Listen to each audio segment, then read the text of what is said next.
Yo, Tom Fiddzy here with my review of The Bad Batch episode 3. And this episode was, again, pretty alright. You know, it was another episode like the last one. It was kind of a necessary episode in that it laid down some foundations, laid down some of the future plot points that we're going to have to deal with in this series. So it was very much a setup episode. It was an episode that was divided into two parts, and the main kind of setup we got this week was actually with the Imperials, with Tarkin, with Crosshair, and with the Kaminoans, and that was generally surprising because when this episode first started, it was they were in their shuttle, and it was like, oh no, there's something wrong with the shuttle. We've crash landed, and oh look, there's like some think on this planet that wants to eat us because every Star Wars planet has something that wants to eat people.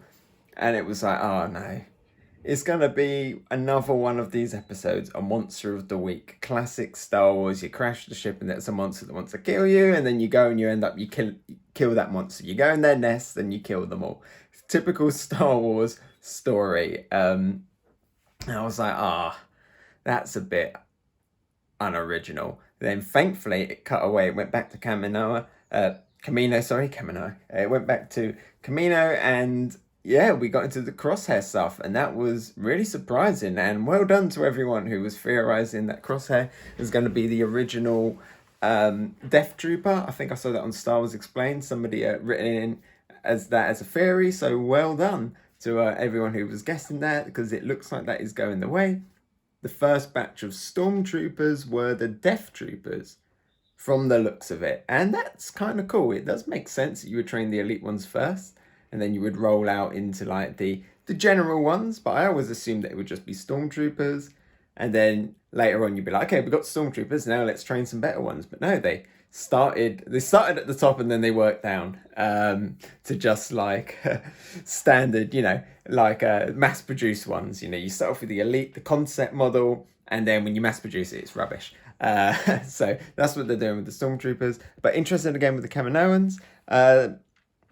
And interesting stuff as well with the chip. Again, a lot of talk about the chip, and is it Crosshair's fault?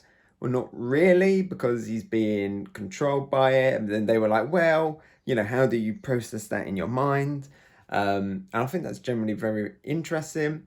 We can see hints that, there's still him in there, the way he's looking around his old room, looking at the old stuff in there. You can see maybe there's some conflict in his mind. And but it's still, every time the situation happens, it's good soldiers follow orders. That it's like it's in his brain, like the chip is constantly saying good soldiers follow orders, good soldiers follow orders, and he has to kind of follow that. And that is the difference between the clone and the constricted people. And is that the right word? Constricted? No, not constricted.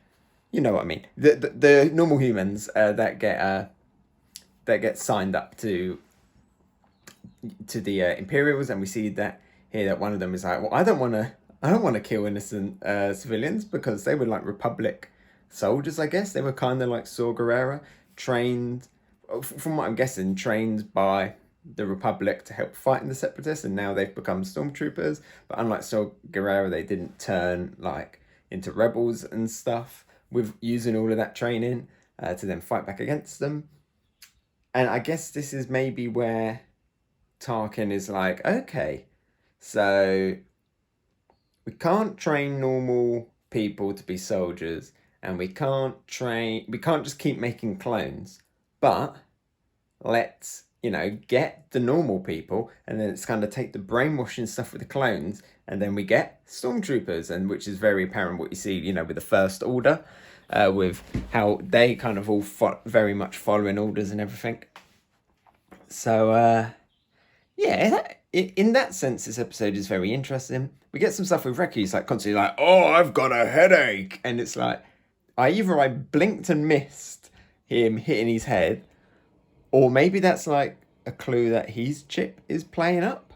That would be really interesting to see another one of them have their chip play up, because Tech is looking into it. He's trying to make a scanner so he can analyze them.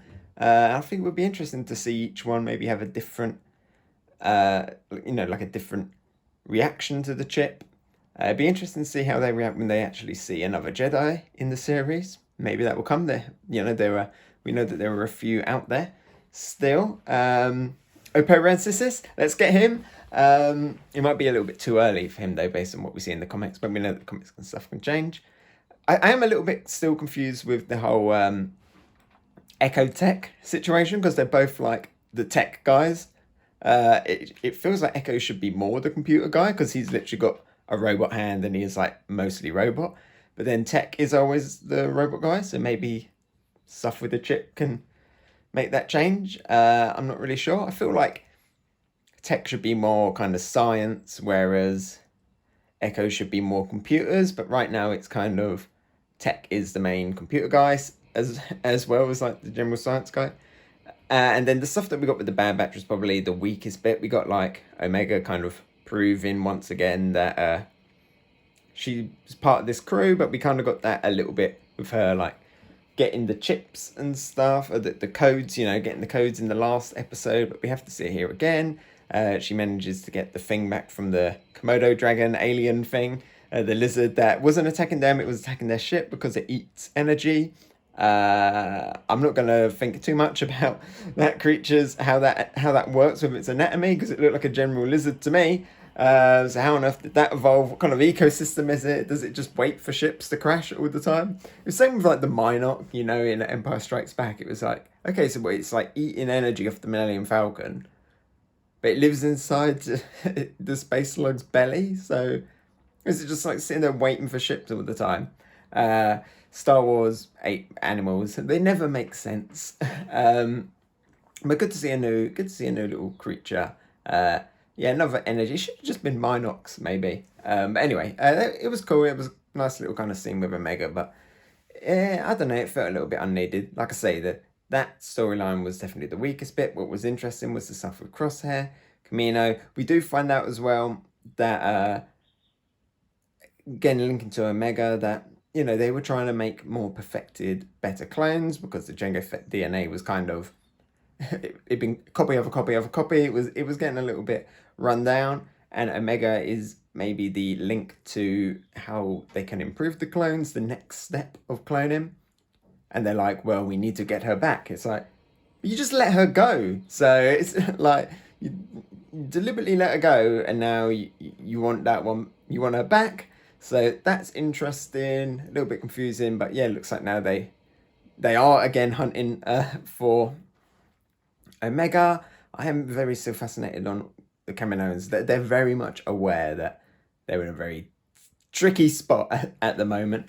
Like I said before, they are literally in the worst place to be when the Empire takes over, because they're just in their house, basically. They're in their house and they won't leave.